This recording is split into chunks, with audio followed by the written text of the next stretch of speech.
When we bought our first home, my husband's brother laughed. I deserve a house like this, not you. He turned to my husband and said, she wouldn't have this without you. I stayed quiet until I handed him the mortgage papers. Actually, the house is in my name only. His jaw dropped as he realized the truth. Buying our first home was supposed to be a happy moment. My husband, Nate, and I had spent years saving. We skipped vacations, ate at home, and drove our old cars into the ground. Every dollar counted because we had a goal to own a house before we turned 35. And we finally did it. A beautiful 3-bedroom house just outside of Austin, Texas. Nothing extravagant, but perfect for us. It had a big yard for our dog, a kitchen with space for us to cook together, and a cozy living room where we could binge our favorite shows. The day we moved in, we invited close family over to celebrate. His parents were happy for us. My parents were proud. And then there was Derek, Nate's older brother. Derek wasn't like us. He lived paycheck to paycheck, blowing his money on expensive shoes, watches, and bar tabs. He leased cars he couldn't afford and took out loans for vacations. Meanwhile, we were stuffing money into our savings account, living off homemade pasta, and wearing the same clothes for years. So, when Derek walked into our new home, his reaction was predictable. He looked around, scoffed, and muttered under his breath, I deserve a house like this, not you. I pretended not to hear him, but then he turned to Nate and smirked. She wouldn't have this without you, man. I didn't say anything. I just smiled and walked to the kitchen. I grabbed the mortgage folder from the counter, walked back, and handed it to him. Actually, the house is in my name only, I said, still smiling. Derek blinked. Then he frowned. He flipped through the papers like he thought he'd find some mistake. Wait, what? I bought this house, I said, enjoying the confusion on his face. Nate and I saved together, but the mortgage? The approval? The credit? All mine. Silence. Derek looked at Nate, like he was waiting for him to say something, anything, that would make this make sense. Nate just shrugged. She has better credit than me. It made more sense. Derek's face turned red. He looked like he wanted to argue, but what could he say? The proof was right there in his hands. Then came the anger. That's not fair, he snapped. Nate earns more than you. Why the hell would they approve you? I kept my voice calm. Because I actually manage my money. Derek was fuming. He tried to play it off with a fake laugh, but it came out forced. Man, that's crazy. A guy like me should have a house like this. Not, he trailed off, but I knew what he wanted to say. Not you. Not a woman. Not someone who never partied, never wasted money, never chased after expensive crap just to impress people. Nate sighed, rubbing his temples. Derek, it's not a competition. But Derek wasn't listening. He was too busy pacing around the living room, looking at the walls, the furniture, the space. Then he turned back to me, eyes narrowed. You got lucky. Oh, lucky. I had worked 2 jobs while finishing college. I had said no to every impulse purchase. I had spent years researching homeownership, investments, credit scores, and how to actually qualify for a mortgage. But sure, let's call it luck. I should have a house like this, Derek muttered again. It's not right. I didn't bother responding. There was nothing to say. Derek had made his choices, and so had we. The difference was, our choices had led to a house. His had led to, well, nothing. I thought that was the end of it. I thought Derek would stew in his bitterness, maybe rant about it later to his buddies at the bar, but ultimately move on. I was wrong. A week later, he called Nate. Listen, man, I was thinking, since she bought the house in her name, she could put me on the title too. I almost dropped my coffee. What? Nate asked, laughing. I mean, it's not like I'd live there or anything, Derek continued. But it would help my credit, you know? And maybe later, if I needed a place to stay, I could crash for a bit. Family helps family, right? Oh, my God. This grown man, who had nothing to do with our house, who had laughed when we bought it, was now asking to be put on the deed? Nate put the call on speaker so I could hear every word. Derek, I said, why would I ever put your name on my house? Derek scoffed. Because we're family. I laughed. No, absolutely not. Come on, it's not a big deal. I wouldn't be living there, it's just for paperwork. I'd even pay you rent if I ever moved in. You mean if you ever moved in, I corrected. Which we both know would turn into when. Derek sighed, like I was being unreasonable. You're seriously saying no? Just like that? Yes, just like that. And I hung up. Derek lost it. He started calling Nate nonstop. When that didn't work, he called their mom. 2 days later, Nate's mom called us. Sweetheart, she said in her concerned parent voice. Couldn't you just let Derek stay for a little while? Just until he gets back on his feet. There it was. The real reason he wanted his name on our house. You mean the same little while he stayed at your place for 2 years rent-free? I asked. Silence. Well, that was different. No, it wasn't. She tried a few more arguments. Family should help family. He's just in a rough patch. You have so much space. I didn't budge. When begging didn't work, Derek switched to outright lying. He told people that I had manipulated Nate into putting everything in my name. That I was controlling. That I forced him to give up ownership. It didn't work. Our friends knew the truth. Nate shut down every rumor before it could spread. But Derek wasn't done. A few months later, Derek hit rock bottom. The debts caught up to him. The car he couldn't afford got repossessed. His landlord threatened eviction. And then, the final text. Hey, so, things are kinda rough. Can I crash at your place for a few weeks? I showed it to Nate. We both knew what a few weeks really meant. We crafted the perfect response. Hey, Derek. Sorry to hear that. We recommend looking at local rental assistance programs. Hope things get better soon. Derek didn't take the rejection well. He blew up our phones with messages. Some were guilt trips. I'd do it for you. No, he wouldn't. Some were pure rage. You're selfish. You think you're better than me just because you got lucky. When we didn't respond, he switched tactics. He started telling people that I had tricked Nate into putting the house in my name, that I was controlling the money, and that Nate was just too nice to stand up to me. The first time I heard it, I laughed. But then, a mutual friend asked Nate if he was okay. Dude, is she like, forcing you to do things? That pissed me off. I grabbed Nate's phone and called Derek. He picked up after one ring. So now I'm controlling? I said before he could speak. Derek sighed, already annoyed. Look, I just said what's obvious. You're the one who made him put everything in your name. Made him? I cut him off. Derek, do you even hear yourself?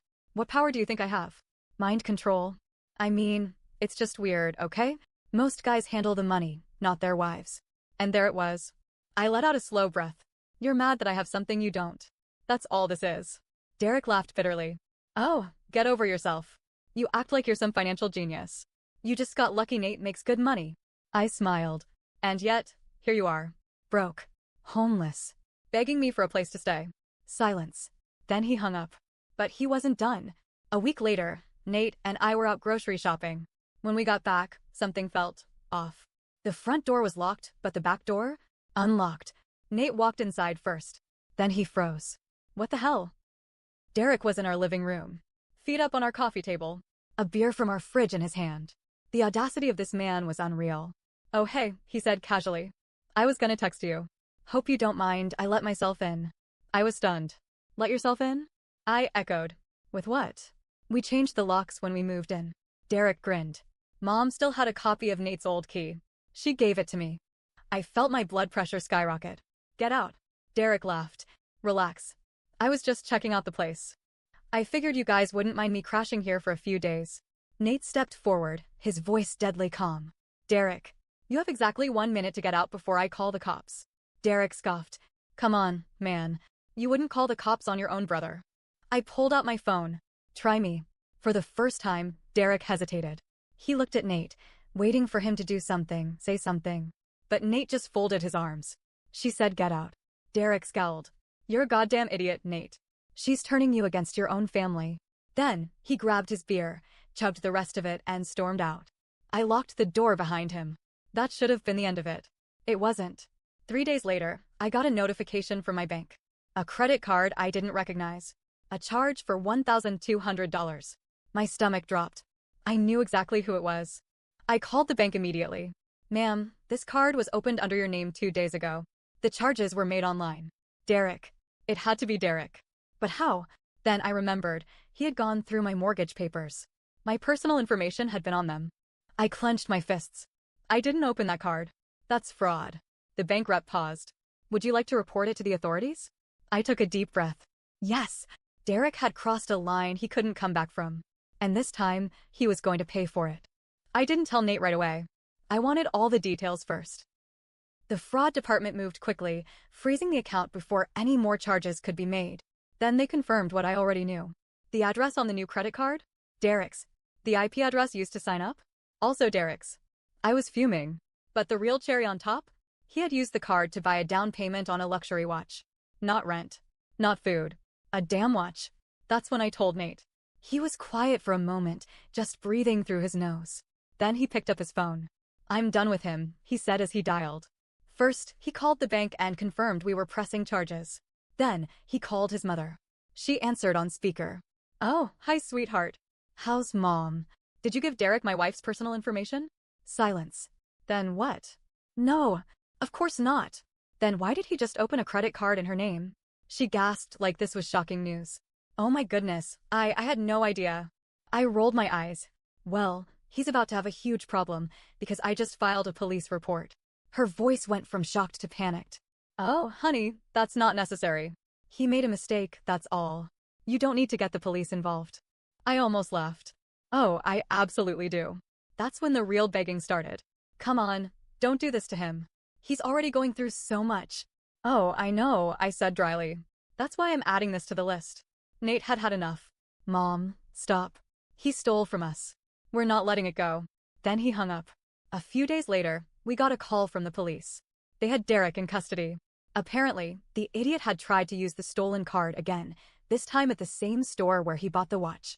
A fraud alert was already out, so when the cashier ran his purchase, it flagged him. They called the cops and Derek got arrested on the spot. It should have ended there. But Derek had one last, desperate move. From jail, he called Nate. I saw Nate's face when he picked up. Derek, bro, you gotta bail me out. Please. I swear I didn't mean for it to go this far. I leaned in, whispering. Put him on speaker. Nate did. You stole from my wife, Derek. Why the hell would I help you? Derek groaned. I messed up, okay? But you can fix this. Just tell them it was a misunderstanding. Family helps family, man. I grabbed the phone. You weren't saying that when you broke into our house. Or when you told people I was controlling. Or when you committed fraud in my name. Derek's voice turned nasty. Oh, get off your high horse. You got your precious house, what more do you want? I smiled. I want you to suffer the consequences of your own damn actions. Then I hung up. A month later, Derek was still in jail. His trial was set, and he was facing serious charges. Meanwhile, Nate's parents were still in denial. Then, out of nowhere, we got a call. Nate's grandfather had passed away. And in his will, he left a massive inheritance. But here's the kicker, he left it all to Nate. Not a dime to Derek. Nate was stunned. He hadn't even expected anything. But then his mother called, furious. This isn't fair. Your grandfather must have made a mistake. Nate stayed quiet for a second. Then he said, no, Mom. He knew exactly what he was doing. Derek didn't know yet. And I couldn't wait for him to find out. Derek finally got out of jail after 2 months. Their parents bailed him out, but not before he lost his job, his apartment, and judging by his attitude, whatever shred of dignity he had left. He didn't contact us immediately, but we knew it was only a matter of time. And sure enough, the moment he found out about the inheritance, he showed up. Uninvited. It was a Sunday afternoon. Nate and I were enjoying coffee on our back patio when we heard pounding at the front door. I knew before I even opened it. Derek stood there, looking disheveled and furious. Where is he? He snapped. Nate came up behind me. What do you want, Derek? Derek's fists clenched. You know exactly what I want. He stormed inside, without permission, of course, and threw his arms out. So, when were you gonna tell me? When were you gonna let me know that Grandpa left you all that money? Nate sighed. It wasn't a secret, Derek. You were just in jail when it happened. Derek flinched at that. Yeah, well, whose fault is that? Yours. His jaw tightened, but he kept going. You don't even need it, man. You have a house, you have money, you have her controlling everything. He threw a glare my way. I smiled sweetly. Still mad my name is the only one on the deed? He ignored me. You know this isn't right. Grandpa wouldn't have wanted this. He must have been confused or something. You should split it with me, Nate laughed. Actually laughed.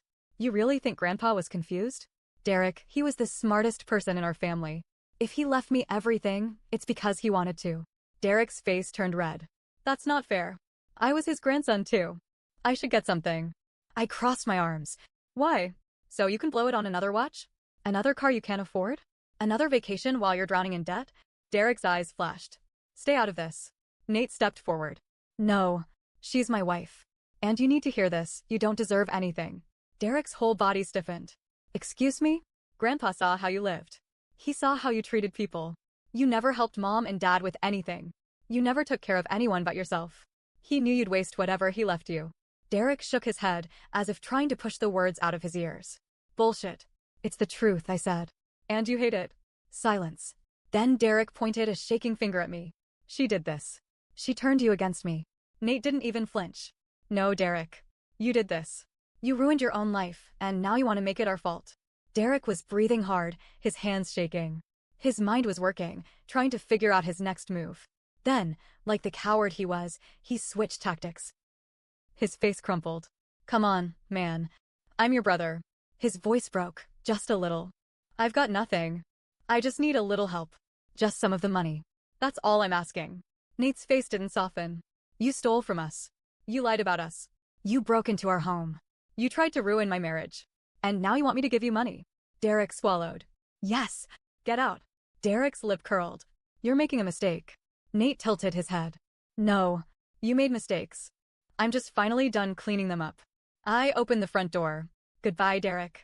For a second, he didn't move. He was still hoping for a miracle.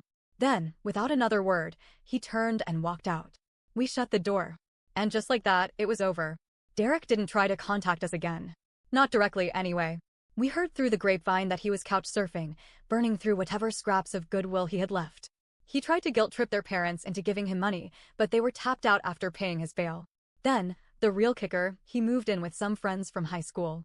Guys who were just like him. No savings, no jobs, no responsibility. It didn't last. 3 months later, we found out he got kicked out. And where did he end up? Back with his parents. The same house he had mocked us for outgrowing. The same people he had used for years. And here's the best part, they made him get a job. For the first time in his life, he had to wake up early. He had to budget. He had to do something other than complain. I won't pretend he magically became a better person. He's still Derek. But for the first time, he's learning what real life feels like. And as for us, we're happy. Our house is ours. Our finances are secure. And our lives are peaceful. Because sometimes, the best revenge isn't revenge at all. It's just watching karma do its thing.